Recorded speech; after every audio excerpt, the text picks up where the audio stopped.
Our brother has been jailed for life, and the judge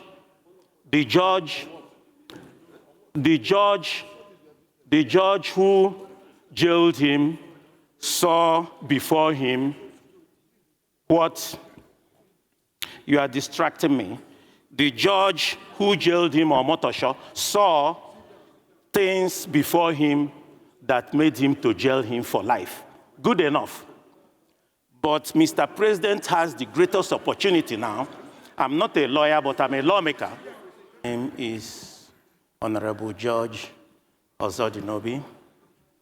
I represent the good people of Unjikoka and Ochadunukofia Federal Constituency.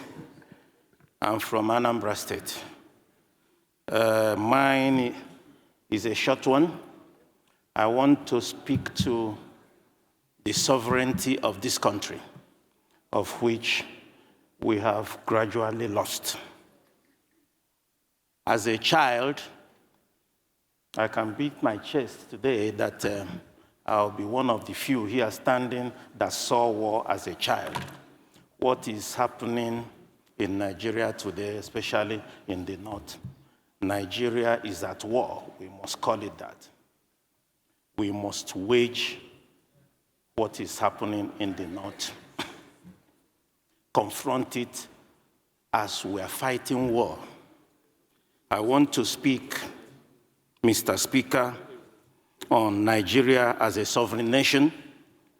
The news of the capture of this and summary execution of Brigadier General M. Uba by Aswad really broke my mind. Back to where we stopped. If terrorism can move freely, terrorists can move freely like this, what is sovereign about Nigeria? Some people were shouting Nigeria is a sovereign nation. We don't need America. We don't need anyone. But Nigeria went to Congo. Nigeria went to Liberia through ECOMOG to help them out. We need help this time. Even if it's coming from Mali, from Chad, from Burkina Faso, we need help. Our children are being molested in the north. Our girls are being molested in the north. We were refugees during Nigerian Biafran War. As a child, I know how my parents suffered to keep me alive for that 3 years. But let us tell ourselves the truth. What kind of sovereignty allows terrorists to capture and kill a whole general like a common criminal? Because if terrorists can cross our borders at will, enter our villages at will, ambush military convoys at will, take entire towns at will, and now capture a brigadier general, then what exactly are we protecting with this so-called sovereignty?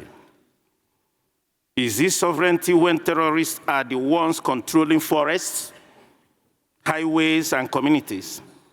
Is this sovereignty when commanders are killed and everyone stays silent, and our children out of school? We opposed the US when they wanted to help Nigeria destroy terrorists. We shouted, don't interfere, don't touch our sovereignty. But what is left is to protect when terrorists already operate like a government inside a government, a country that cannot secure its land is not sovereign, it is vulnerable. This is a personal opinion. A country where terrorists can humiliate military is not sovereign. It is under siege. A country that refuses international help while soldiers die is not sovereign. It is stubborn to its own destruction. If a general can fall like this, then all of us are naked. This is not time for pride. Take entire towns at will and now capture a brigadier general. Then what exactly are we protecting with this so-called sovereignty? This is not a time for pride. This is not a time for ego. This is time to ask, what is sovereignty? What?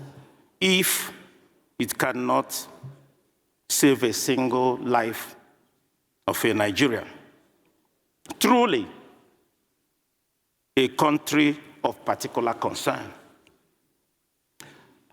As an opposition, I'm standing here to say that, Mr. President, I've observed over time since 99, he's a very courageous person.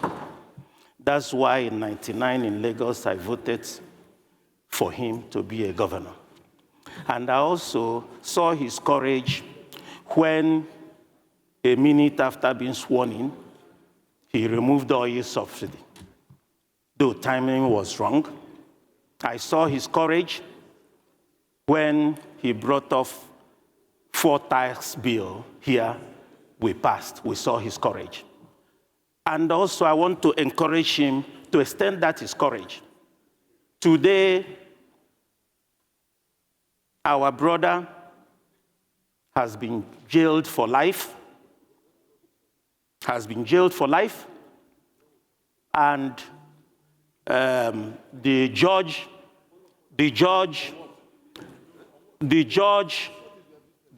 who jailed him saw before him what you are distracting me.